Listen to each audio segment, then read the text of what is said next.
Türkiye çok zengin bir ülke. Yerüstü kaynakları, yeraltı kaynakları milyar dolarlar harcandı. Yani onların Türkiye'nin gelişmesine, kalkınmasına harcansaydı Türkiye bugün de çok daha ileride olabilirdi. Ee, Barışa ihtiyaç var. Birlikte yaşamaya ihtiyaç var. Bunun için de konunun parlamentoda hal olması lazım.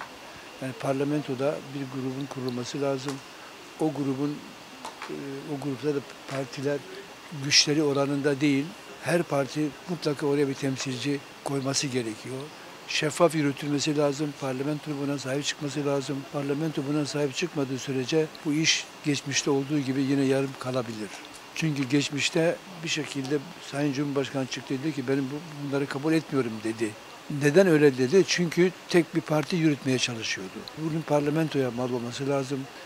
Bütün yani bu topraklarda, bu kadim topraklarda her kesimde insan var. Bunların birlikte yaşaması lazım, birlikte düşünmesi lazım, birlikte hareket etmesi lazım. Hem içeride hem dışarıda el birliğiyle hareket etmemiz lazım.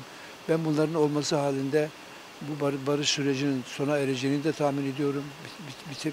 Bitebilir diye düşünüyorum. Ama henüz bazı şeylerin tam olarak belli değil.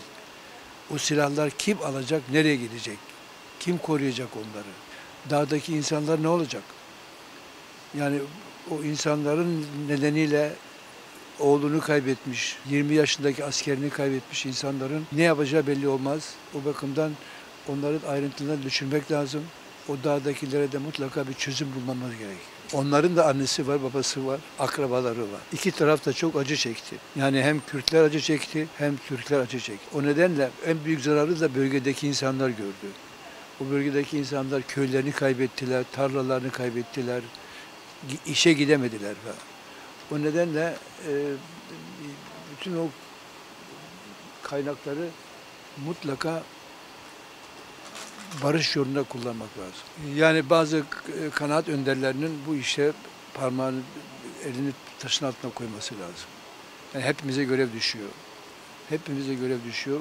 O nedenle benim önde gelen insanların bu işte elini taşın altına koymaları lazım. Ben elimi taşın altına koymaya hazırım.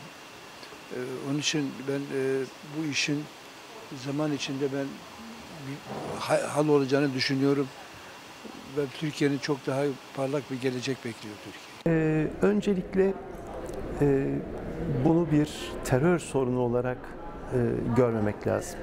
Yani Kürt sorunu sadece devletle toplum arasında bir sorun da değil. Bence toplumun tüm katmanlarına yayılmış olan bir sorun. Dolayısıyla da sadece terör başlığı altında değerlendirilmesi mümkün olmayan bir sorun. O nedenle mutlaka barış ve demokrasiyle buluşması gerekir. Terörsüzlük tek başına barış demek olmadığı gibi aynı zamanda demokrasi demek de değildir. Özetle barış ve demokrasi olmaksızın terörsüz Türkiye hedefiyle başlatılan bu sürecin başarıyla tamamlanması mümkün değil. Ama bir umudumuz var. Bu süreç doğrudan doğruya devletin rehberliğinde, yöneticiliğinde, liderliğinde başlatıldı. Yani bir takım devlet içi unsurların başlattığı veya hükümetin başlattığı bir süreç olmanın ötesinde devletin tüm ağırlığıyla sürece damgasını vurduğu bir başlangıç oldu. Buna uluslararası konjonktürün avantajlarını da eklersek bu sürecin hiç umut karartıcı bir yanı olmadığını söyleyebilirim. Tabii ki bunun için mutlaka bir toplumsal bilinç, bir toplumsal dayanışma, bir ortak akıl inşasına ihtiyaç var. Aksi takdirde barış bir kişinin iki dudağının arasından çıkıyorsa bir kişinin iki dudağının arasından savaşa dönüşmesi de mümkün olur. Mutlaka demokrasiyle taşlandırılması, yani mutlaka çok geniş katılımla vatandaşları içine alacak şekilde dayanışmayı büyüterek yürütülmesi gereken bir süreç bu. Eğer böyle yürütülebilirse hem barış sürdürülebilir hale gelir hem de sadece terörsüz Türkiye hedefine sıkışmış olmakla kalmaz. Tam tersine gelecek nesillere aktarılacak ve bu ülkenin kaynaklarını, refahını çok daha adil bir biçimde paylaşılmasını mümkün kılacak bir sürece dönüşebilir. Bir tarafta terörsüz Türkiye denirken bir tarafta şiddete dayalı bir iktidar anlayışı perçinleniyor. Yani iktidarını sürdürmek için daha çok şiddetin uygulandığı, daha çok baskının uygulandığı bir iklim yaşıyoruz. Bir taraftan da şiddetsiz, terörsüz bir Türkiye hedefi önümüze konuyor. Bu bir paradoks. O nedenle gerçekten tek bir çıkış yolu var. O da toplumsal muhalefetin genişlemesi, ortak haklı hedef alan bir toplumsal muhalefetin güçlenmesi ve barışın toplumsallaştırılması. Yani böyle kavramsal ifade edince çok kuru kuru ve ne anlama geldiği anlaşılmayabiliyor belki ama şunu söylemek istiyorum. Eğer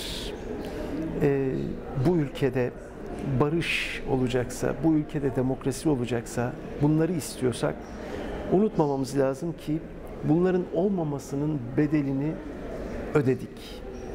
Her birimiz ödedik. Her birimiz ödemeye devam ediyoruz. Hem yoksullaşarak hem özgürlüklerimiz elimizden alınarak. Eğer bunlar olmasın istiyorsak o zaman ortak akılla, ortak toplumsal muhalefeti büyütmek mecburiyetindeyiz. Tek bir sırrı var bunun. Bizi birbirimizden ayıran sebeplerden çok daha fazla bizi birbirimize bağlayan sebepler olduğunu idrak etmemiz lazım. Eğer bunu idrak edersek, bizi birbirimizden ayıran sebepleri bir tarafa bırakmayı başarabiliyoruz ve bizi birleştiren o bağlar üzerinden de ortak akıl inşa edebiliyoruz. Meclis önemli bir yere kadar ama sadece meclis değil. Yani memleketin kahvesinde de, sokaklarında da, derneklerinde de ya da ne bileyim hemşeri derneklerinde mesela bu meselenin gündeme getirilmesi lazım. Söz gelimi İzmir'de Mardinliler. Barış da demokrasi de aslında onların da meselesi.